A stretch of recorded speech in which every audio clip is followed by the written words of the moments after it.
जय श्री माता जी।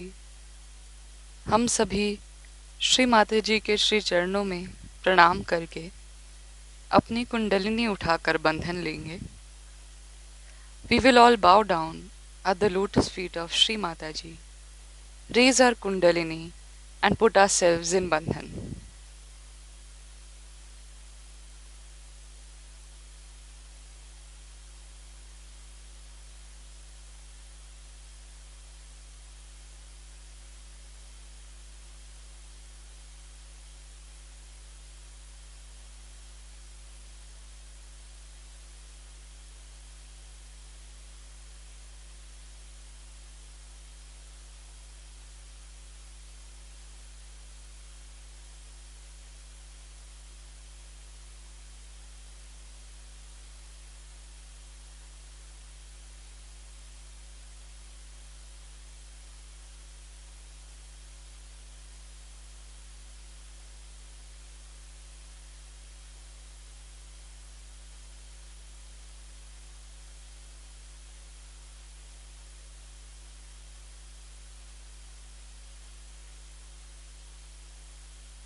साक्षात्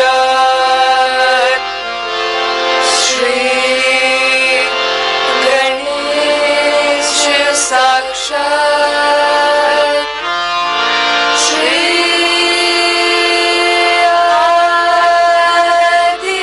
आदिशक्ति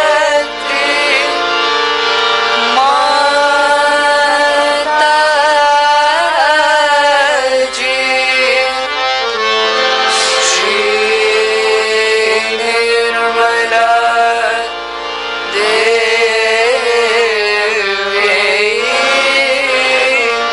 नमो नमः।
इसी ध्यान की स्थिति में अब हम सब श्री माता जी की अमृत वाणी को सुनेंगे।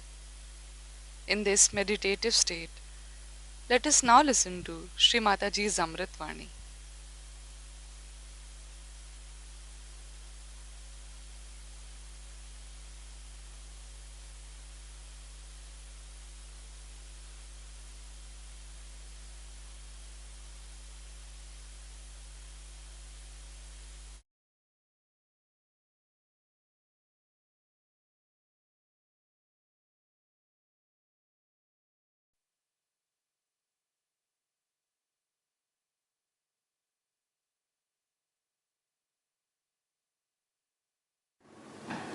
I was really very happy to learn that Sussex University Sahaj Yoga Center has been very kind to invite me to speak to them. It's such a pleasure to talk to the students because they are the ones who have been always in any country been responsible for any new step, whether it was political, economic or social, which was to be taken boldly. Students are the people who have their idealism intact still. And when they are studying, they don't get biased easily.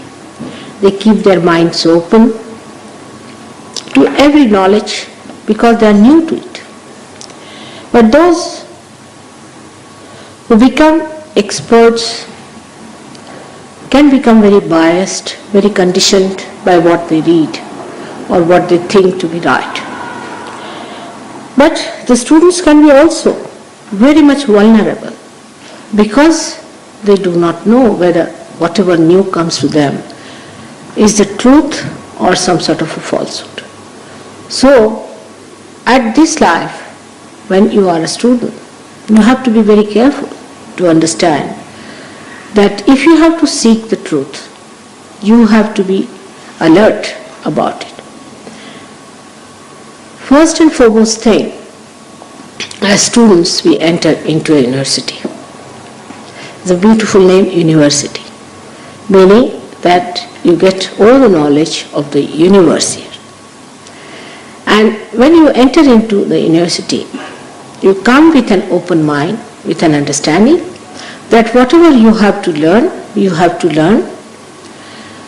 in a way as if you are a student and you are not the teacher.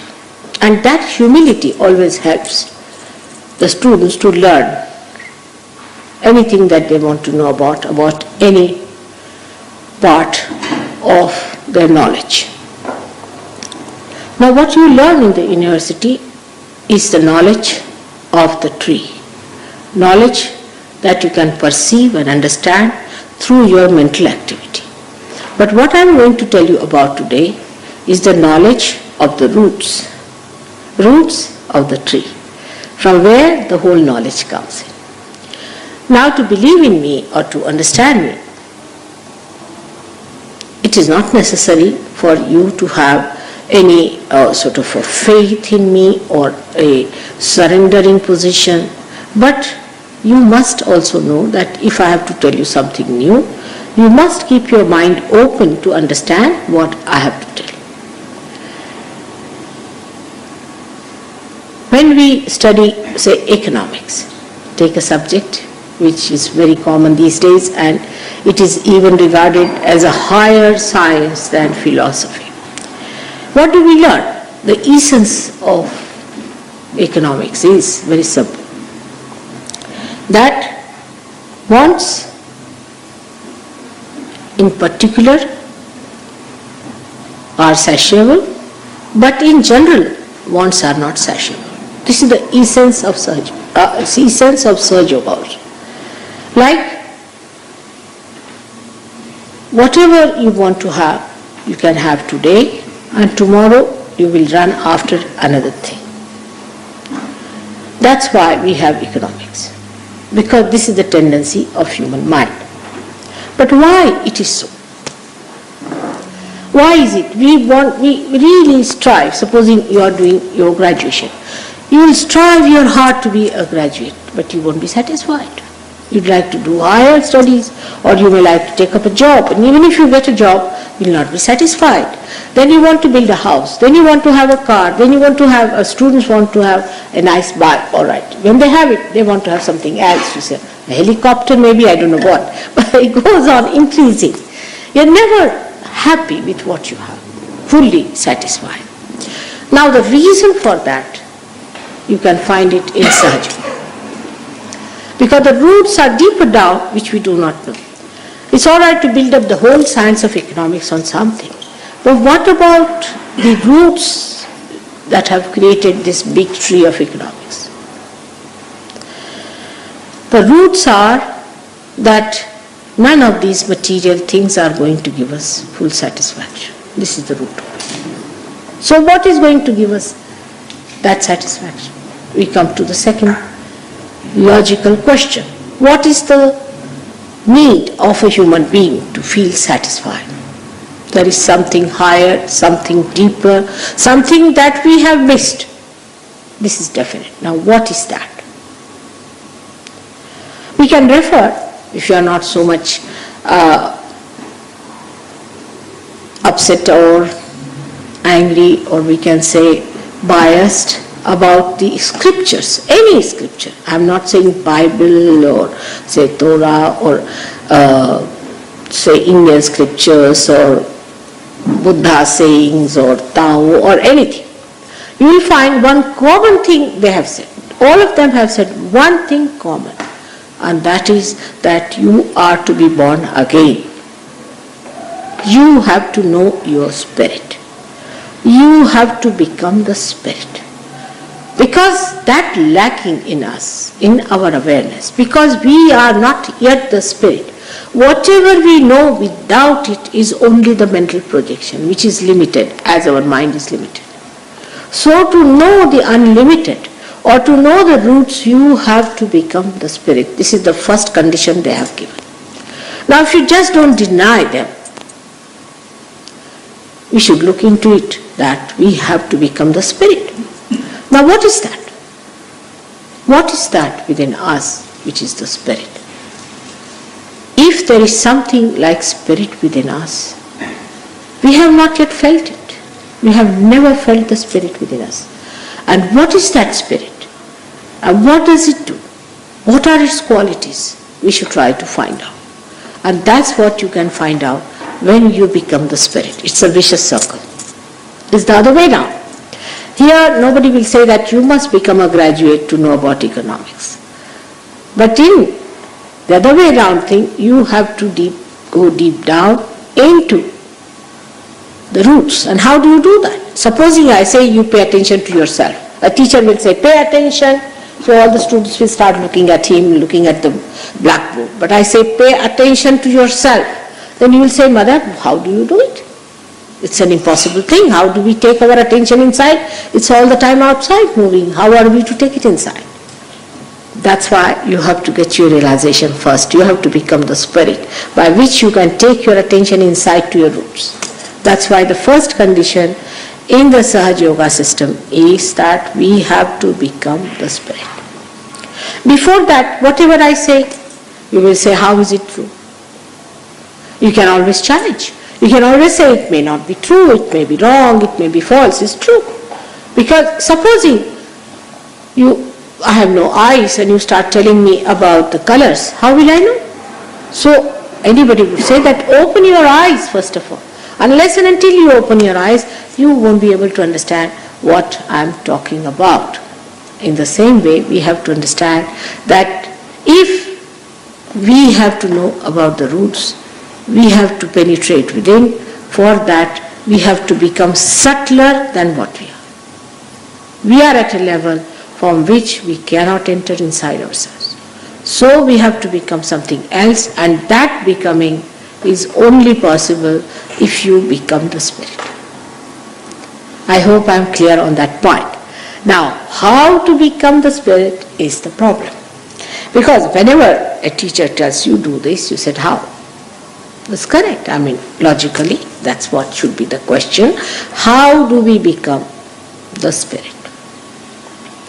Now, if I say that this is our evolutionary process, we have evolved as human beings, come up to this stage, and if something more has to happen, it has to happen the same way as evolution has taken place, automatically.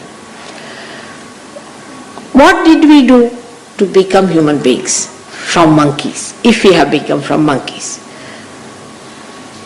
I don't think anybody remembers anything they have done to become human beings, or they have put in any effort to be that. We have done nothing. We just become human beings spontaneously, or we can say automatically.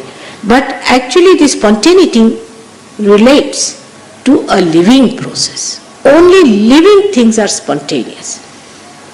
Like you want to sprout a seed, you have to just put it in the Mother Earth. Spontaneously it sprouts. We don't do anything to it. We don't stand on our heads, we don't read any book, we don't say anything to the seed, but it sprouts because it is built in within the seed, the quality to become the tree. In the same way, it is built in within you to become the spirit. As you have become a human being, you have to become the spirit. That's the evolutionary natural process to which you have to take to. Now, if you get just satisfied with whatever state you are in as a human being, you can live, not impossible. I mean, you can while away your time, you can carry on, but still, you will not be a satisfied person. You will not be a blissful person. You will not be a person who can be called as a person who has become an absolute personality. Still you will be living in the relative world because of this mental activity which is going on, which will confuse you completely all the time. You would not know whether this is good or that is good.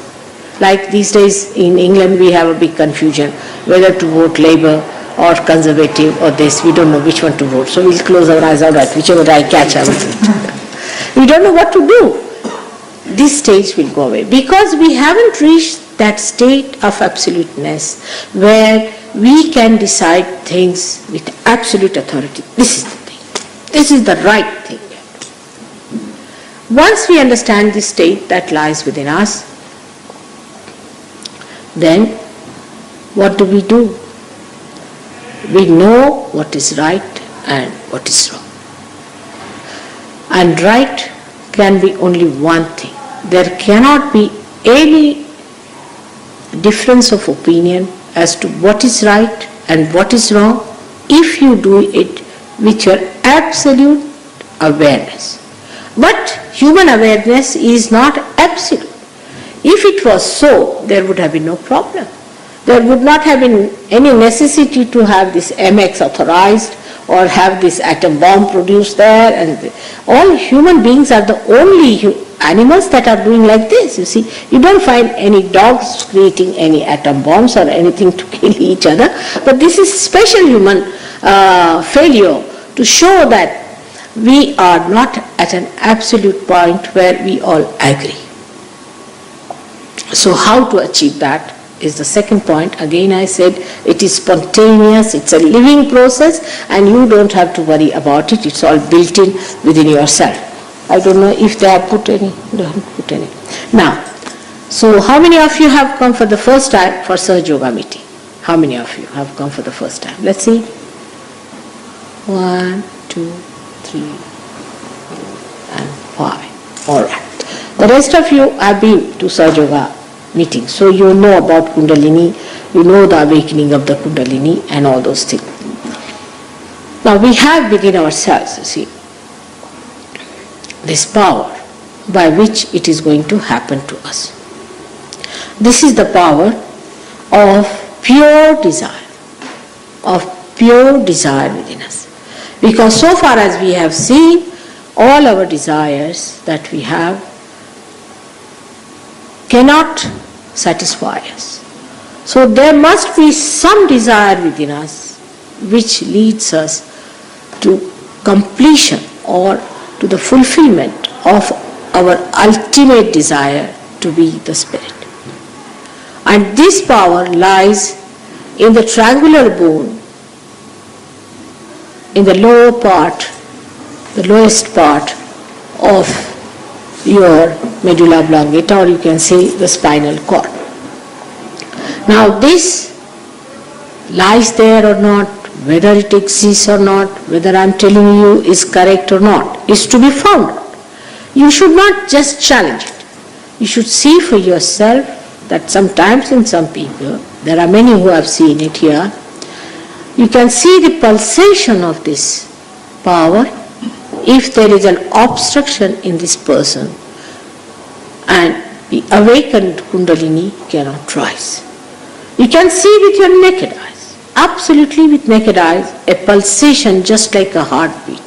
In some people it is so vigorous that you are amazed that this bone behaves, this triangular bone behaves like a heart beating. Surprisingly, this bone is called a sacrum. And sacrum in the Greek language means sacred. Of course, for all our knowledge, sacred word is only in the dictionary. We don't know what is sacredness is, what divinity is, what auspiciousness is. Thank God there are words, but we don't know what it is supposed to be. Now this they call as a sacred bone, and I was amazed. And I asked them, I said, why did you call this as a sacred bone when I went to Greece? And I was even more amazed to find out that they knew a lot about this knowledge. And they told me that they had a rapport with Indians, with great philosophers of India, who came down and told them all about it. And they had this practice with them. Even the knowledge of their medical science was very much based on those ideas. Even in England, when you had your medical science first, you'd be amazed. The medical science, the basis of it, was the same as Sahaj Yoga system, that they had 3 types of human beings and they had to be treated that way. But then suddenly, I don't know from where, we started curing, not through the roots, but through the leaves, you see. If there is a leaf, something wrong with the leaf, you treat the leaf. And then you find some trouble somewhere in the fruit, you see. It's like that. So the medical science became like that, absolutely treating the leaves, and the roots were left behind. Now these roots are within you. They are there all the time. You are not aware of them. You are not aware of so many things within yourself. But once you become aware of them, as you get your realization, as I call you, as you get your spirit manifesting in your attention, in your central nervous system, when you start feeling the vibrations of the spirit flowing, then you can understand all about them. And whatever I am saying today here to you, you can verify it and can find out. To give you a simple example is that when you have to go to a class of histology, you have to use a microscope. Now you say that I won't use the microscope and I would like to see the skin under the, just with my naked eyes. You cannot. What you'll see is the skin that is there. But if you have to see the deeper structure of the skin, you have to use a microscope. In the same way, if you have to see the deeper side of life, you have to use the microscope of your spirit. Without the spirit, you cannot understand what is beneath and what is above. Beneath is your beautiful being, the glorious human being that is created by God, and above is the all-pervading power of love of God Almighty. May God bless you. I would like to have questions from you. That would be better than to talk about it, because I must have given, I don't know how many thousand lectures so far, and there's no end to it, because this is a vast knowledge. Even if you have 1,000 universities like that, I don't think it can be completed. But it's so simple that once you become that, I don't have to tell you much. Like this room that you have done, if I have to explain about it to someone, I can write a book on this. You see, still they won't understand anything. And they'll come here and will never recognize if this is the book I have told them about. But if you just open your eyes and come here, you see for yourself and you know for definite this is the place you have to be. That's what it is. When you become, you don't have to know all about it, you just become that. May God bless you. I would like you to ask me questions. That would be much better. What do you say, Jason? All right? Thank you. हमें जरा पानी दिलवा दीजिए.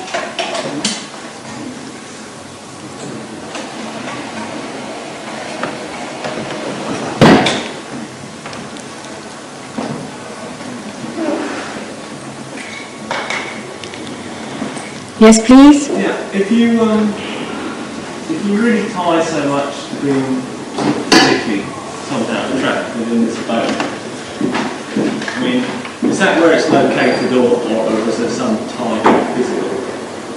Ray, can you come here? Just, Ray? No, it's all right. You sit down. Ray will tell me. Come here.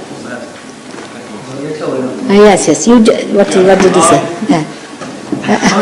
No, then you come here and you tell me how. Now you repeat it. All right. You tell him and he'll repeat it.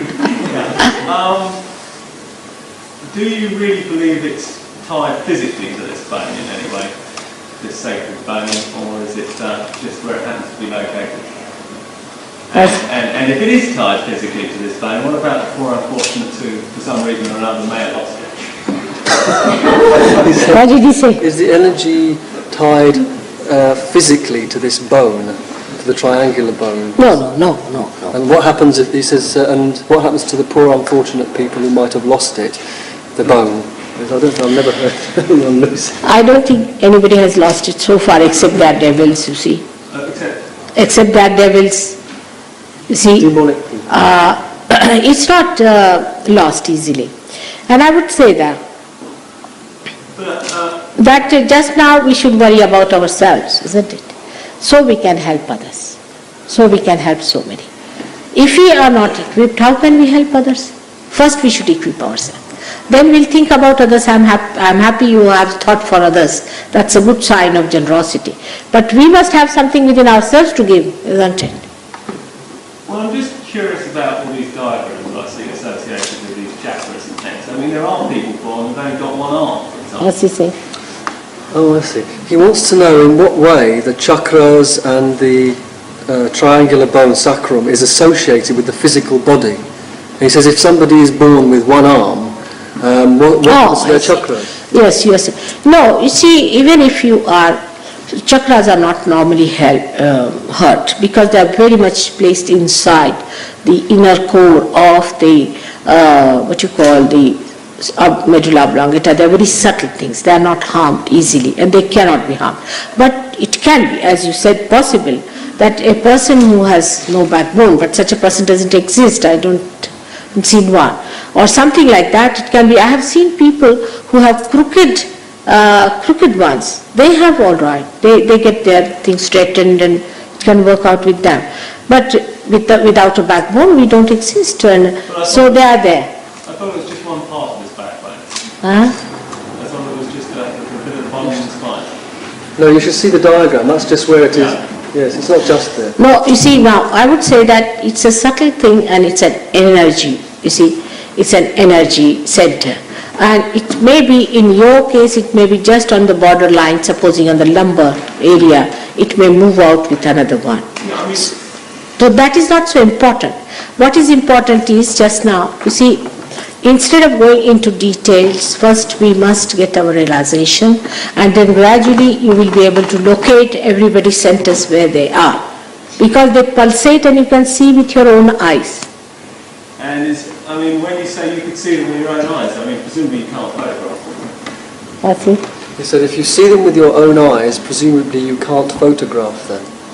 Oh, we have photographed also. We have photographed, we've got films, everything we have done. But as I told you, that every person has a different style of awakening in the sense that in some people, like a little child, or say a person who is simple-hearted, say from a village where he is not so complicated, I mean, who doesn't think too much. You see, this chakra goes out if you think too much, or sort of obstructions like that. Then, such a person, he takes, in a split of a second, the whole thing moves out, really, like a jet. But in a person who is little complicated or who has a disease or who is physically handicapped or any sort of a thing like that, then it takes time and then it pulsates much more in those places where they have a problem. So it depends on, so you cannot say that now supposing you say that you take my photograph, it may not be there. So we have, of course, taken photographs, we've got films of that, everything. But on some people we have seen.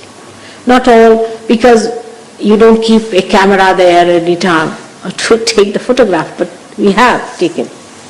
We can take photographs, all right, we can, no doubt. Well, I mean, presumably there's nothing, presumably the camera's fairly impartial, so you're saying if you can find someone you can take a photograph of, there's a good chance you can do it again. That's it, He says the camera is impartial, so presumably if you find one person who has this throbbing, you can do it again. But surely, Mother, could you also mention to him that the Kundalini only throbs like that if there's a problem now? Is it right? More. What do you want to achieve by that? You see, let's see. What's the achievement? Well, now, you see, we should not sidetrack. It's a very important issue, but we should not sidetrack it. All right? Keep it to the main point is what do we want to do? Why do we want to? You see, the trouble is we would not like to do anything wasteful naturally. Why should we do anything wasteful for nothing at all, isn't it? What we would like to do, whatever is achieved easily for the good of everyone without much difficulty. All right. So now to take a photograph, this, that and all this kind of a thing is not necessary. There is no need to do it. But we have taken photographs. See, no doubt we have taken. Because, you see, many a times I have many photographers with me and many people with a movie sort of a camera going on. When they are interested, they have taken photographs, all right. But it's not worth anything. I mean, it's of no use as it is for our purpose. There's no need to take a photograph. But just we have taken, we have got it. And now as your question moves further with it, that if somebody has a pulsation, it may disappear after 5 minutes. It may not be there. It's just there for the time being, because if the Kundalini is rising, it is moving upward, you see. So it may not be there, it may reach another point, or it may just come out from here. All right? with You should ask me questions which has some advantage, you see, to you and to me, both. Because, you see, this is of no meaning that we should take a photograph, then we should do this. There's no need to do that. What is the need? Well, there's no need for you to do it. I would have thought... No, we have, but somehow we have. I would have thought that if you believed through awakening that people may realise the futility of sort of desiring material things, that it was the sort of thing you would like to see established among as many people as possible, to which your purpose... But that's a good idea. We have got it, you see, we have got it, but you don't know. The media people want something bad to happen. They don't want anything good to be said, that this is a way we can do things. I think so. Because they are not interested much in this country, not in other countries, but in this country. I don't think they are very much interested if I tell them that there is such and such power and that we have got a photograph and you can see for yourself and this happens and that cure cancer can be. They are not interested. What to do? It's not easy. I think on the contrary, most people would be... If you could talk about this and then present them with a photograph, they would take far more notice than it. All right, so next time I give you the responsibility. You get them to me. They are terrible, you don't know. I'll give you a simple example, all right? I don't want to talk against them. They are, after all, good people, but they don't see the point, see that it is important. And they just don't want to understand it. Simple thing, you see, they wanted to advertise me, all right? I'll give an example of these people, how their mind works. So, I didn't want to say much, but I just said one little sentence that England is the heart of the universe, which I can prove. And then I talked about William Blake, who said that such and such is going to happen and all that. Where he has used the word that England has to become Jerusalem. I mean, it's an honorable thing I said for them. So they raised an objection today only. That's how I was delayed. Saying that if you say that England is the heart of the universe, the Arabs will have objection. You must understand. You see, you are a student. You must understand what sort of people surround us. And I didn't know what to say. I said, why will they have objection? Because they too have a place in the universe. But England, if it is the heart, I have to say that. But supposing, I am honoring you. And why should you not stand for your honor? I said, because if you, in any case, you go to Falkland to save your honor there. And here if I say a simple truth which I know, you don't want to say that just in an advertisement because the Arabs may catch it and they may disappear from Harrods. See? So that's our media. Must understand. It's not so simple as you think. I'll be very happy if you can get me some of them. It's not easy. They're very difficult people. Very difficult. If you were prepared to say that England is the centre of the universe, are you prepared to say anything about life forms elsewhere? Well, about yes, and I'm prepared to say, and I'm not only that, but I can prove it. I can prove it also. But it's such a simple sentence. It's a simple sentence. But I am regarded as a saint in India. A well-known saint is saying that one should take it as an honor. I understand. But that's not so. That's not so with people, you see. Here it is, I think the saints, they don't take the saints seriously in England, perhaps, maybe. But Arabs are taken more seriously, I must say. Surprising, you know. How can Arabs take an objection to such a thing? I can't understand, but this is exactly the problem today I was facing. So I think you are a student, still you don't know the reality, what these people are like. But one day you will realize. I'm very happy your attention is on that. I hope so it works out that way. Then we can show them pictures and everything, all right? Now, what else? It had only one purpose, that I could explain to it better to you, because I didn't know what to say to these people the way they came out with Jerusalem, objection to Jerusalem, that he said it. Now, after all, if William Blake, they said, yes, if he has said it, but now we can criticize him because Arabs don't like it. Is it that the way to look at things? Are the Arabs going to decide for us everything? comments on life on other planets in the What's it say? He said, would you be prepared to make any comments on life on other planets? No, there isn't any. That's as simple as that. Simple as that. And even if there are, they are not the type of lives which you are used to. There are different types of things, which are different style of lives, which we cannot call them as life, because our concept of life is different, and so we shouldn't call them. But as human beings, the awareness of human beings, there's no one. There are no one. But there is something like life, you can call it, because in some places maybe the matter is moving like life, but we are, according to the human conception, you would not call it life. And do you see any distinction between human life and other life on this planet? Human mind and Human life and, say, a dog. He says, is there any difference between humans and animal life on Human this planet? said? What difference is there between humans and animal life on this planet? Difference, tremendous. When did that begin? I'll tell you one example. You take your dog through a dirty lane. He can pass through, you cannot. I don't understand. 1001. There's such a difference between animals and human beings. Well, you were talking earlier about evolution, that's all. And, Yes, you have evolved. You have evolved to human state, no doubt. But would you say at some stage in that evolutionary process, all life forms were much the same, and then some time later, there was a significantly different one, which became us? What's it? Just like. He said, in the course of evolution, would you say that all life forms were the same, and then at one point we came like a different sort of life form? We suddenly came in. Is that what you meant? Yes.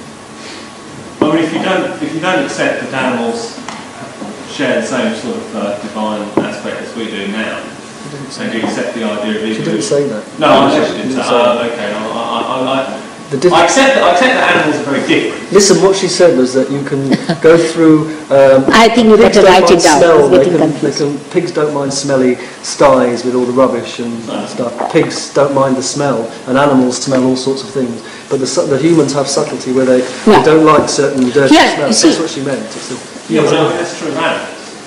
It's What's not. he saying? No, it doesn't matter. You can't tell me that an animal does not discriminate on smell. No, it does discriminate, but it doesn't mind. He has, you see, he has different frequency. You see, human beings are made in such a way they can exist as people who can think and can create. That's simple as that, you see. That's why they have developed these things. Supposing an animal feels the dirt or anything, he cannot remove it. But human beings can. He can create. See, this is the difference and that's why so many things that human beings have are only as an accessory to help adjust his life to his surroundings. Alright? Yeah. But say you take, I would say take a horse or a dog. They have a certain sensitivity, say, to an evil spirit. But human beings don't have that much sensitivity to it. So there are some birds, if they disappear from a part of Japan and all that people know that there is some sort of a rumbling going on in the Mother Earth and some earthquake is expected. So people also start departing from the birds, you see. There are so many birds, as you have heard, that they go from one place to another, from Siberia all the way to Australia. How do they do it? We can't do it. Because they have a magnet developed within them which can feel, see, through which they go. So, of course, there are many things which are dropped out in human beings and many things that are added to him. But they are evolved because they can create. You can create. See, like an animal and all that cannot create. That's the point is, differences. You would say this spark of creativity is the distinguishing feature between human beings and other forms of life. It's taking the subject too away. Now it's not, no, just see now, you give others also chance, be civil. You have to give others chance to ask me questions, you've asked too many. And now, is it all right? Now, on evolution, we are not discussing an evolution at large. You see, it's not important. What is I am saying that if you do not accept that you are evolved than animals, how can I argue it out? I mean, it's a fact. It's a fact. That evolution is correct. It's a fact, yes. You are a human being and you are definitely evolved than animals. You can organize yourself better, you can create better, you can think. They cannot think. See. Can I talk to animals? Can I tell them what I have to tell? No, but animals. Not only that, but their kundalini is not there perfect as yet to be awakened. Now this is the last part of it. So that's not so important, all right? So let's see some other questions. What's it? Could I just possibly just tie down one small thing? I mean, if you believe there is a distinguishing feature between human beings and other forms of life, and you believe in evolution, then somewhere along the line, this distinguishing feature must have been brought in. Must be? Feature must be what? He says that he's trying to say it's, if human beings have evolved from animals, there must be something that was brought in to make them distinguish them from other things. Yes, very true. There is. The raising of the head. Sorry. The raising of the head. You see the way they have raised their body. It has changed the shape of their head. This is what, that's why you must learn surgery about it. How the shape of the brain has changed. What has happened that our attention has gone out. Everything you must know. That's very true. Agreed on that point. That's the thing you have to learn. That's the part of surgery. Absolutely. What has changed human beings? First of all, they are given freedom. If you believe in God, they have given freedom to decide. Animals have no freedom. If it's a dog, it's a dog. It's a cat, it's a cat. The nature will remain the same. But human beings can be a scorpio, could be a lion, could be a snake, could be anything. So the freedom that is given to human beings has made them higher. And they got this freedom in the expression when you raise your head like this, you see. Also some physical happenings take place within you, which of course I will tell you later on when you come to Sahaja Yoga meetings and all that, you will realize how God has given you freedom, and by freedom what you developed is the ego within you, and that ego has covered your head and you have developed the I-ness, that you are Mr. X and Mr. Y and Mr. Z. That I-ness has come to you, your own entity as Mr. X, Y, Z. And you are cut off much more from the divine power, in the sense that now you are your own guide. The freedom is given for you to try the freedom. Are you saying then that evolution was carrying on in its merry way? Yeah. And then God decided at some peculiar time to pick on some peculiar... No, it's not. It is up to you. Of course, it is up to you now to decide. You see, at this juncture you have to decide. At human level, you must decide what you want to do further. The decision. All right? Yes.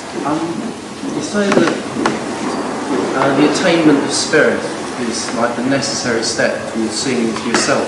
Yeah.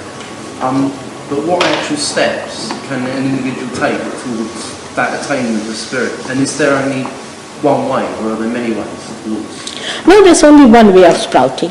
Only one way. That is built in within us, you see.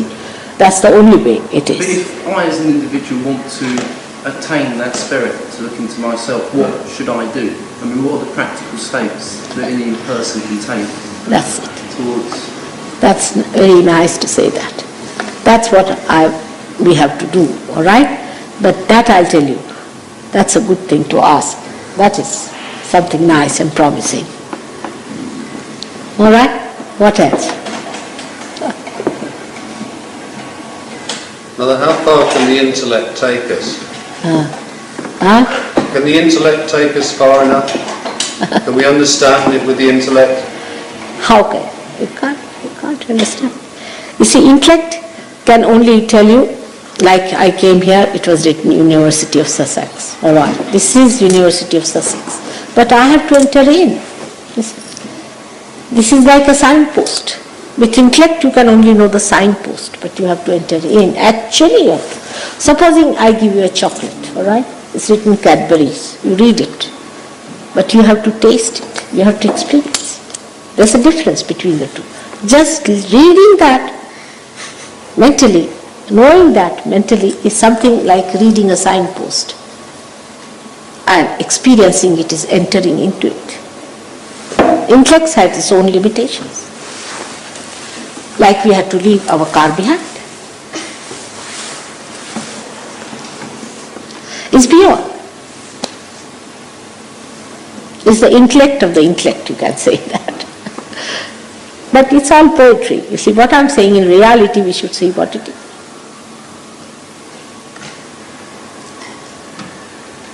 So, should we come to your question? Is there any question anyone has? Now, what's it you have been asking? How does the Kundalini raise when you're rising it? When you are rising it, how does it rise? It rises like that. Alright? You see it? That's it. Look at the child.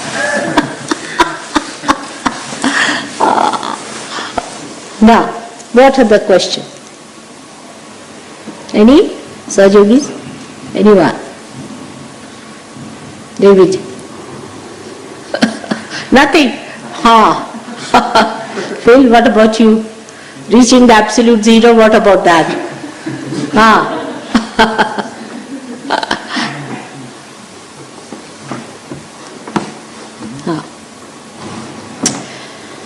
So coming to his question, all right? It is, I can tell you only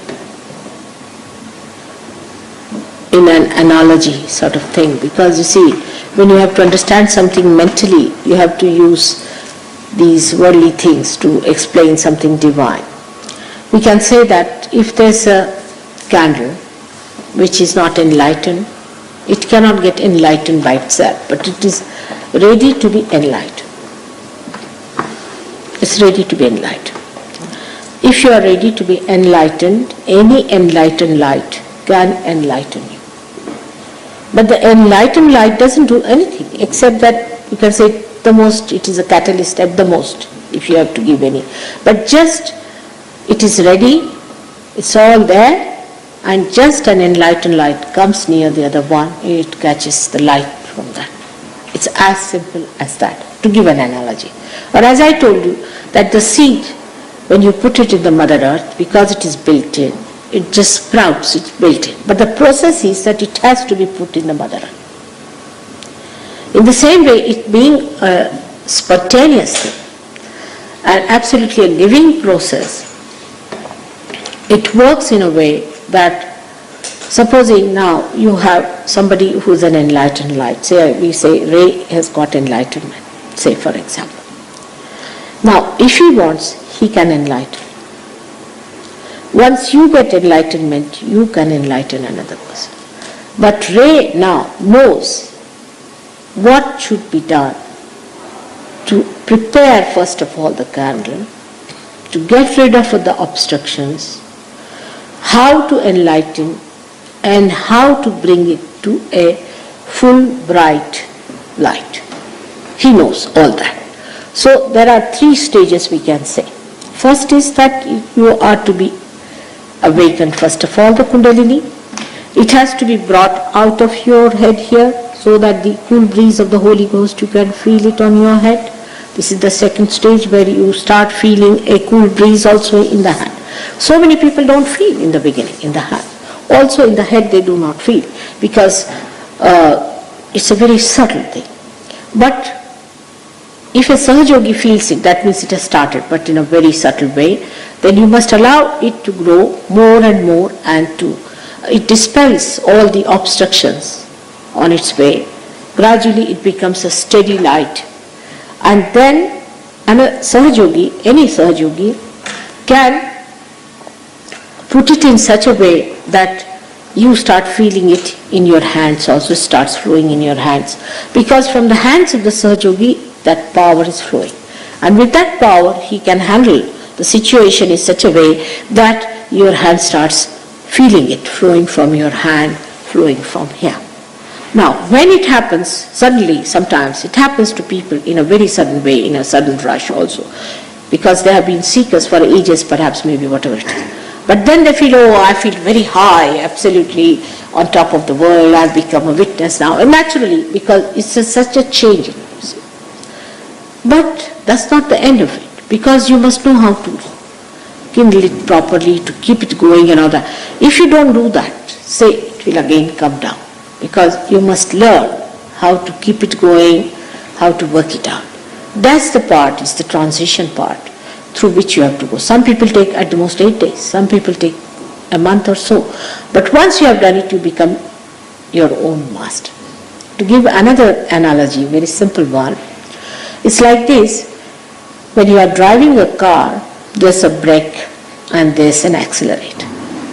Now first you have to learn how to use, this is the freedom that is given to you, first of all, to learn how to use the brake and the accelerator, to take the car in a proper way, to keep it in the center the way it has to move. Then once you have learnt it, what becomes that you automatically become a driver. Nobody has to tell you, now put the brake, now do this. You know it, automatically you develop it. This is the second stage of driving. Now the third stage is that you really become an expert in that, and that you drive without even knowledge that you are driving, sort of a thing, when you are perfect there. But still there's one more stage left, that there's a master sitting behind and who wants you to drive this way and that way, and the master says that now stop the car, he's there. Now what happens that when you really become a Sahajogi is the point when you become the master and you start seeing the driver within you and the accelerator and the brake, and you control as a master. That's the point you have to reach. So these are the 4 stages through which you have to pass, which gradually works out just like your graduation, without much difficulty, for which you cannot pay. But you must have respect for yourself, you must know you can do it, and you must have that understanding that you are a human being, the epitome of evolution, and that you have to become the spirit. It works out. It works out very fast these days, and should work out in this university also. Alright? But analogy should not be taken too far, because this is divine working, and the divine working is such that we can't understand how it works in the beginning. If I tell you, you will be amazed how it works. You see, if you will say that, Mother, explain, I won't be able to explain to you so many things. It's tremendous. The divine power has all your communications and everything. It's tremendous, and in a split of a second it works. It is to be seen for yourself. Now the time has come to prove the existence of God, to prove the existence of His divine power. For the first time you start feeling this subtle power when you get realization. You start feeling it in your hands as cool breeze of the Holy Ghost. First time. Otherwise you never feel anything. Alright? Should we have it now? Mm-hmm. Alright, that's good. Now I would suggest all the new people should come in the front row, would be better. And you shouldn't mind if the Sahajogis have to just put a hand above it. They'll not touch you, but just to feel it. Doesn't matter. Alright, please come forward. Just all of you. Just better. Come along, come. No harm.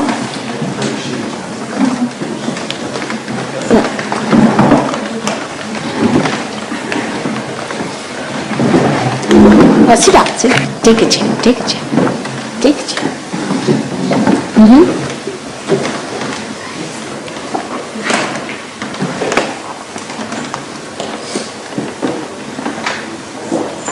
Good. Now, what you have to do is just to put your hands like this. Why? Because these fingertips have got the representation of your centers here. These 5, 6 and 7, they haven't brought the chart, but you can see later on, they'll give you books to see. These are 5 centers, 6 and 7 centers that we have.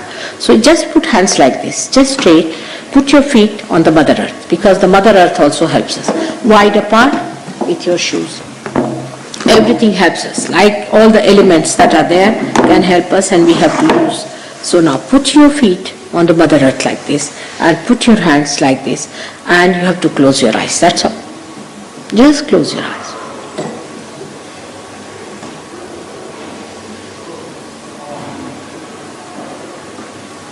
Now don't try to control your attention at all. Keep your attention absolutely loose. You just don't worry as to where to keep the attention, what to think, what to do, nothing of the kind. Just leave it. You can keep your hands on your lap and sit very comfortably, and it will work out. I'm sure it will work out for all of you.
अब हम श्री माता जी की आरती करेंगे.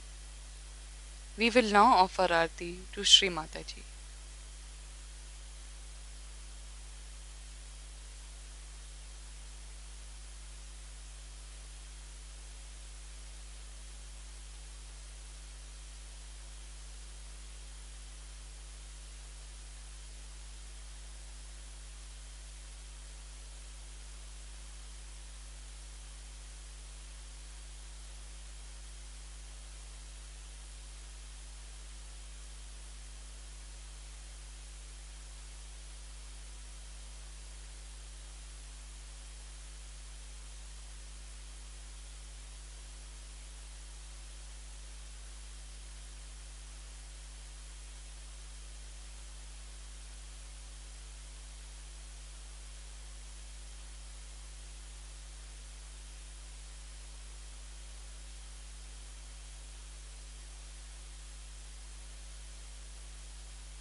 सबको दुआ देना माँ, सबको दुआ देना.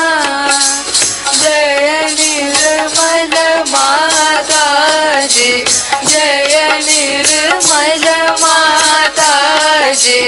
दिल में सदा रहना माँ, सबको दुआ देना. सबको दुआ देना माँ, सबको दुआ देना. जय निर्मल माता जी, जय निर्मल माता जी. दिल में सदा रहना माँ, सबको दुआ देना. जग में संकट कारण कितने लिए अवतार माँ, कितने लिए अवतार. विश्व में तेरी महिमा, विश्व में तेरी महिमा. तू गंगा यमुना माँ, सबको दुआ देना. सबको दुआ देना माँ, सबको दुआ देना. जय निर्मल माता जी, जय निर्मल माता जी. दिल में सदा रहना माँ,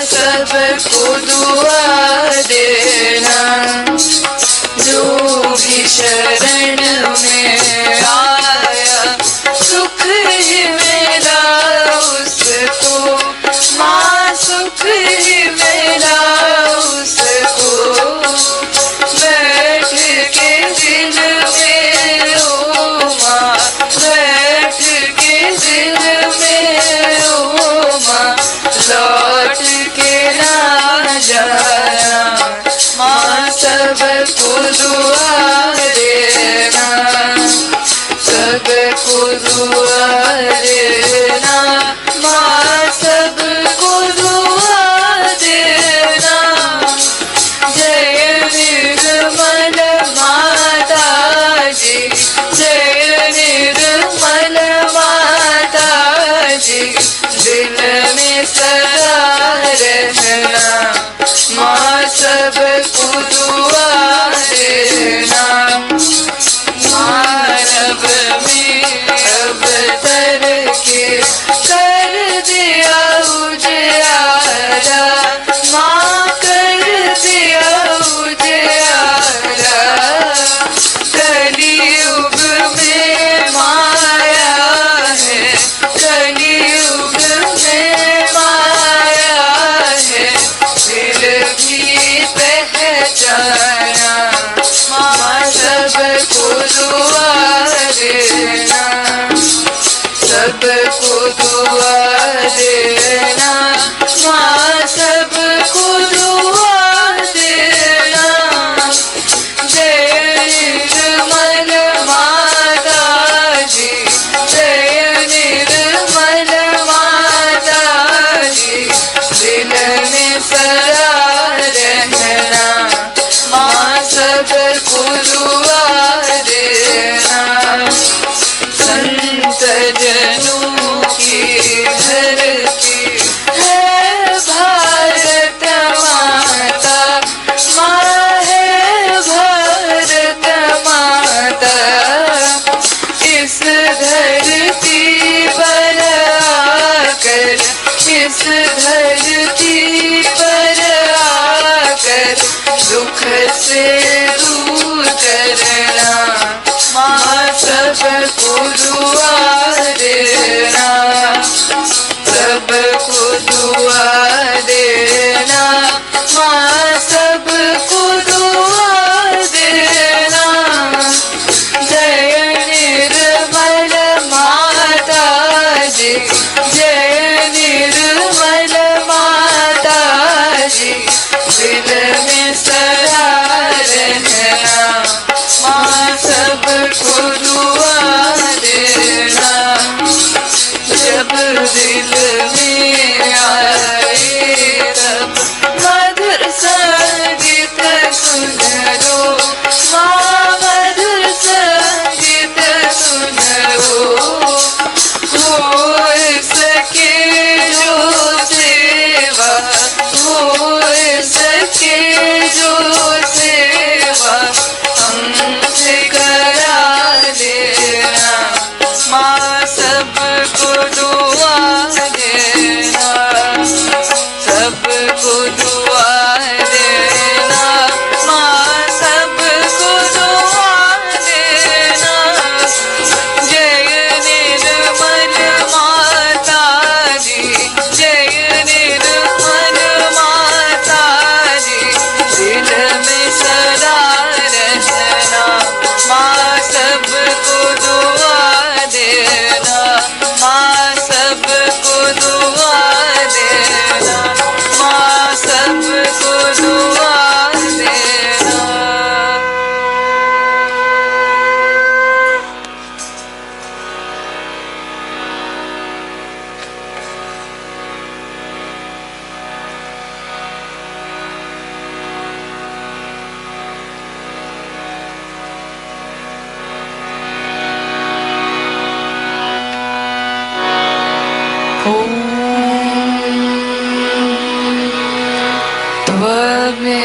त्वमेव साक्षात् श्री महालक्ष्मी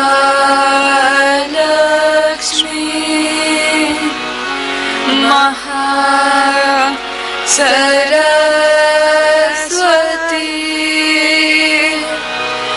महाकाली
साक्षात्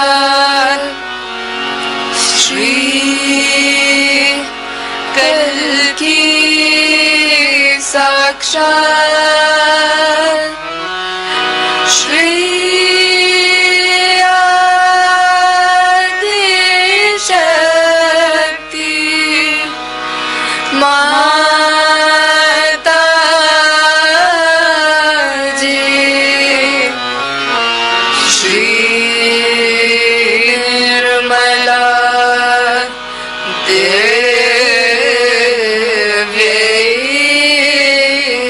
नमो नमः।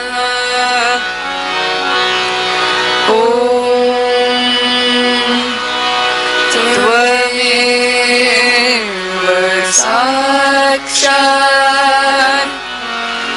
श्री कल्कि साक्षात् श्री सहस्रार स्वामिनी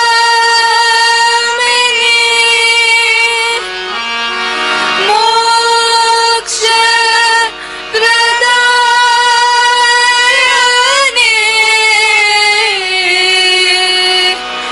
माता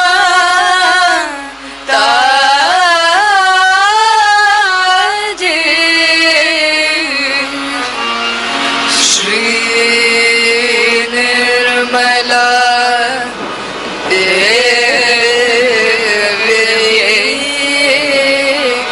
नमो नमः। श्री निर्मला देव्यै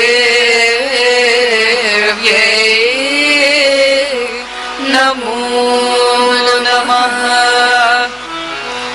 श्री निर्मला देव्यै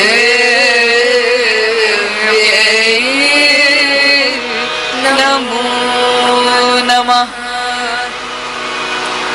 बोलो श्री आदिशक्ति माता जी श्री निर्मला देवी की जय।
श्री माता जी, आपका कोटि कोटि धन्यवाद माँ कि आपने हमें आपके श्री चरणों की आराधना करने का ये अवसर प्रदान किया।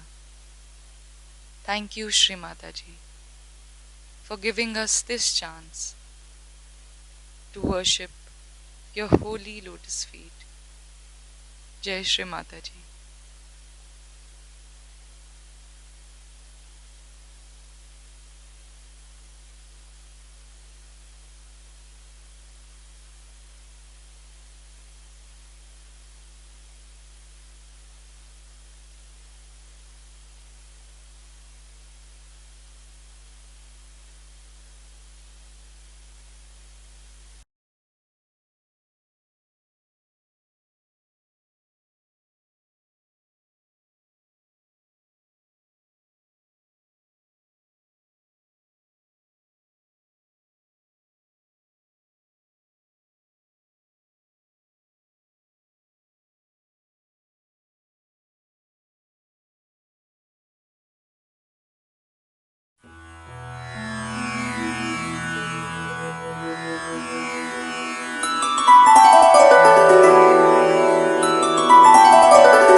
Ooh, ooh, ooh.